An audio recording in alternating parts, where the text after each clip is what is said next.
Presidente, se o momento que o Brasil vive exige reformas, e é isso que dizemos à população, fica impossível justificar por que é que não tratamos da reforma da máquina pública e do custo dessa máquina. Se o remédio é amargo, mas é preciso tomá-lo, fica difícil compreender por que é que o trabalhador rural tem que tomar esse remédio e o político não. Porque muitas vezes, senhor presidente, quando um filho está doente, o pai ou a mãe, antes de dar o remédio amargo ao filho, toma um pouco desse remédio para dizer que está junto e encorajar o filho a enfrentar a dificuldade. A diferença do nosso caso, nessa nossa insistência de não tratar da reforma da máquina pública, são duas. Primeiro é que o pai toma o remédio estando saudável. E a principal doença está aqui.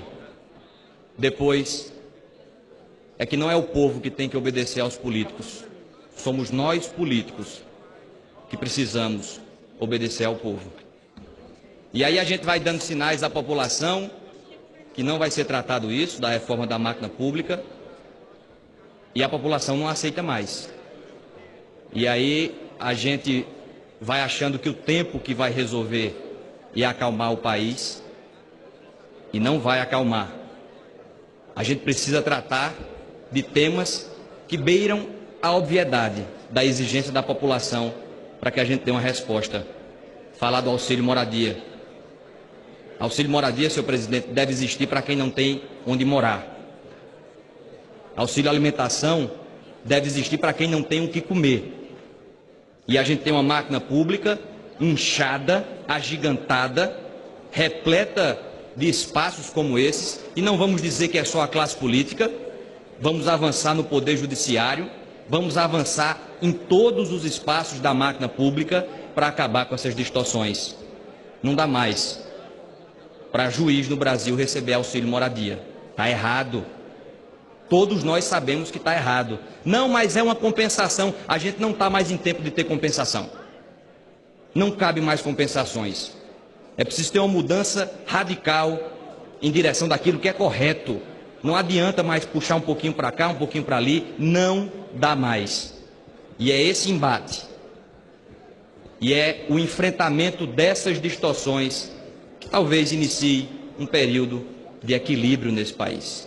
Não dá para pedir equilíbrio à população quando a gente vive banhado em distorções da máquina pública.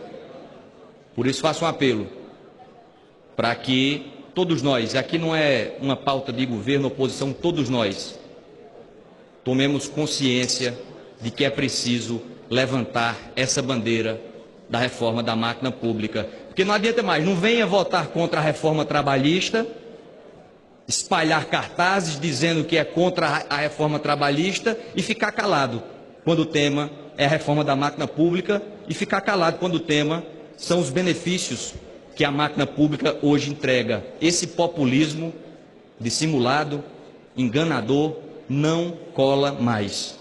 É preciso enfrentar essas obviedades. E isso traria um novo debate sobre o que deve ser o nosso Estado. O equipamento, o Estado, a máquina pública como um todo.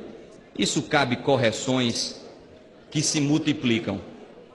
Portanto, não dá mais para ficar achando que essa pauta não existe e que essa pauta não é prioritária.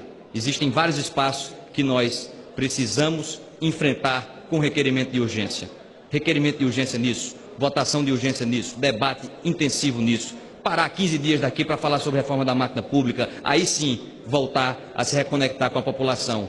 Porque existem muitas distorções, sinais que a nossa sociedade precisa avançar. Um ministro do Supremo, com toda franqueza, um ministro do Supremo não precisa de alguém que puxe a sua cadeira para que ele se sente. Ah, mas é só um gesto. Isso não é só um gesto. Isso não é só um gesto. Isso é um símbolo de uma sociedade que ainda não avançou. Precisa que alguém puxe a cadeira, um sujeito que não tem condições de se locomover. Um tetraplégico, um paraplégico. Aí sim, mas um ministro do Supremo não.